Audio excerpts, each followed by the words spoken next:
Thank you, Commander. I want to introduce now our speaker. I'm old and I've lost my notes. And I've been in about 15 different cars today, and I know it's in one of them.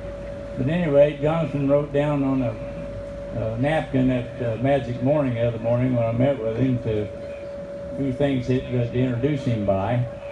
But basically, I've done a little research on this man.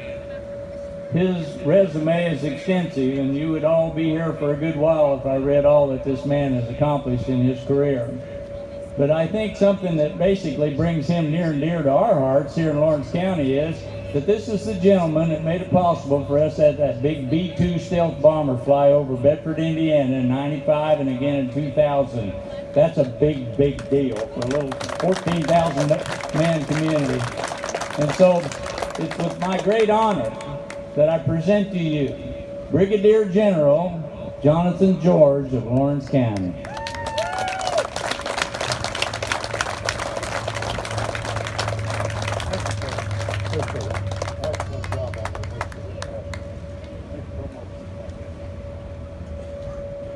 For those folks that want to think that Americans can't come together and that all we want to do is fight and argue, you have proven them wrong.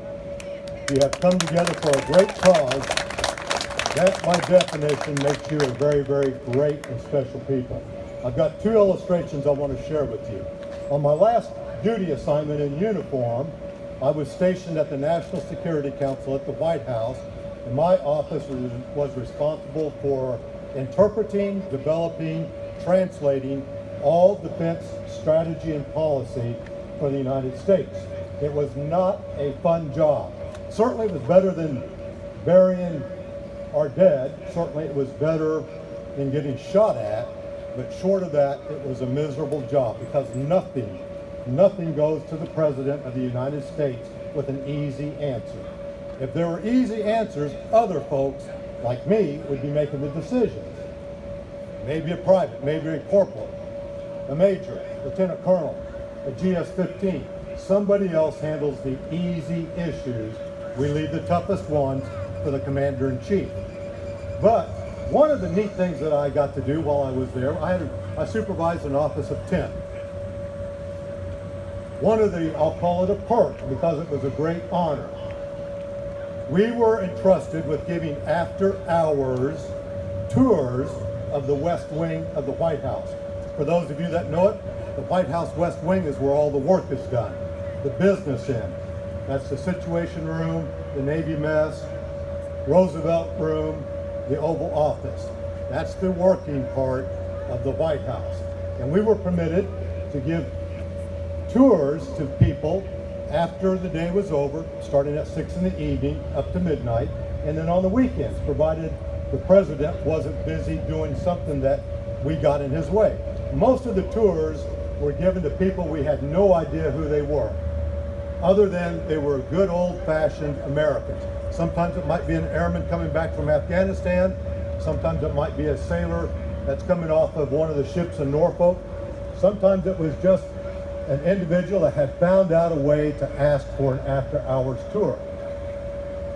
They were a little bit tough to give. I didn't know who they were, and in the 3 years I supervised the office of 10 people, we gave over 3,000 after-hour tours. In almost every single case, we did not know who the individual was, so you try to strike up a rapport with them. How do you do that with somebody you don't know? Well, let's start. Where are you from, sir? Where are you from, ma'am? Where is your family from? Peoria, Seattle, Albuquerque.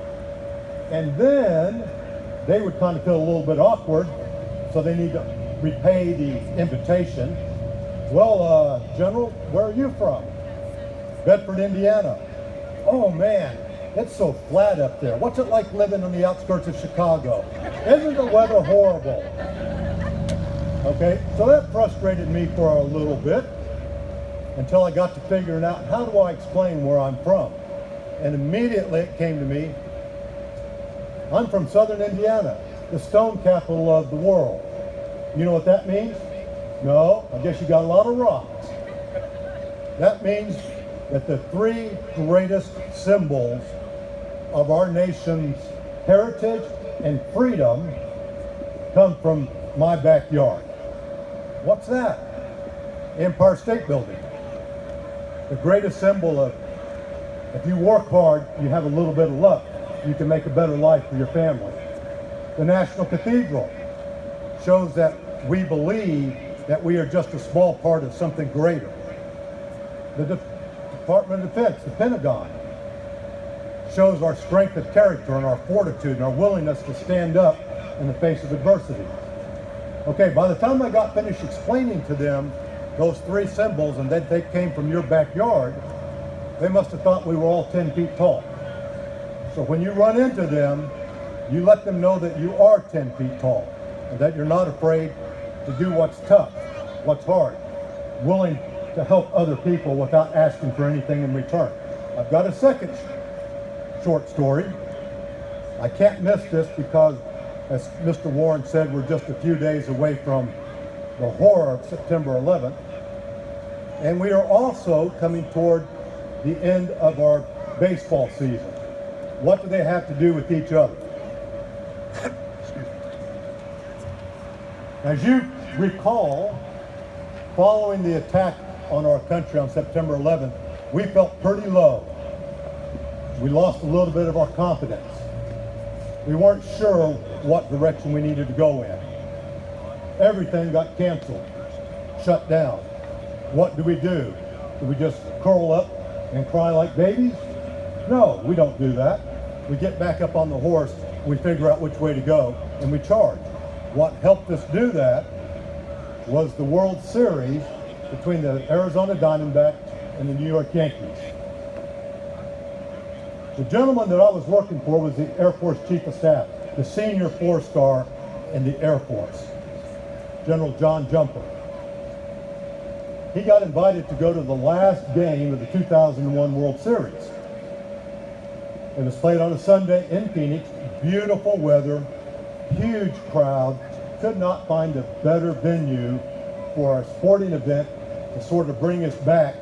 We know how to do these things even when they're tough. It was a great game. Lots of big names, a lot of drama.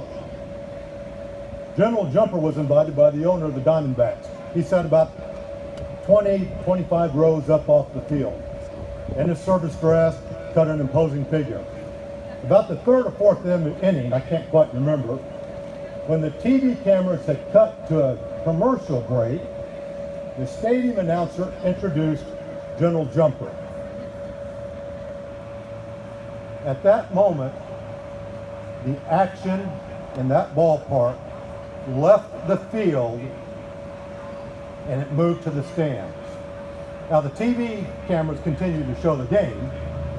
Everybody in that ballpark tried to get to General Jumper. They tried to get to you. At one point, I counted 400 people standing in line waiting to shake his hand, shake your hand. And you know how when you go to a ball game or you go to a concert, go to the theater, movie, somebody stands up in front, everybody starts moaning and groaning, sit down, get down in front. Nobody objected to the game being blocked. Late in the game, the owner of the Diamondbacks brought up a young lady, 25, 30 years old. She had two little youngsters with her. You could tell she was a lady of means. I could never go and take two youngsters to a ball game like that. She obviously could. Owner of the Diamondbacks turned to General Jumper and said, I'd like to introduce you to, and I apologize, I cannot remember her name. I'd like to introduce you to this lady. Last time she saw her husband was when he went to work, left to go to Tower Number 2 on September 11th and did not come home. So General Jumper, former fighter pilot, I can't say former, he'd probably kick my butt if I said that, a fighter pilot, you could tell he was God. What do you do in that situation? You stick your hand out and shake somebody's hand who just had their life trashed? No, that seems to be impersonal. You hug them? Well, I don't know who this person is. Before he could get his composure, this young lady reached up and gave him a bear hug. And if you were lucky enough to be a young colonel standing behind the chief, you could hear her whisper in his ear, "You get those guys." Now, that includes what you're doing in trying to arrest cancer. I don't know the family in America that hasn't been racked by cancer. All of you have different interests. All of you have different purposes. But as long as we remain as one team of Americans, even if we want to argue, even if we want to disagree disagreeably, that's fine, but we've got one focus, and that's to make our nation better. And what you're doing today goes a long way to doing that. Thank you for your time, folks.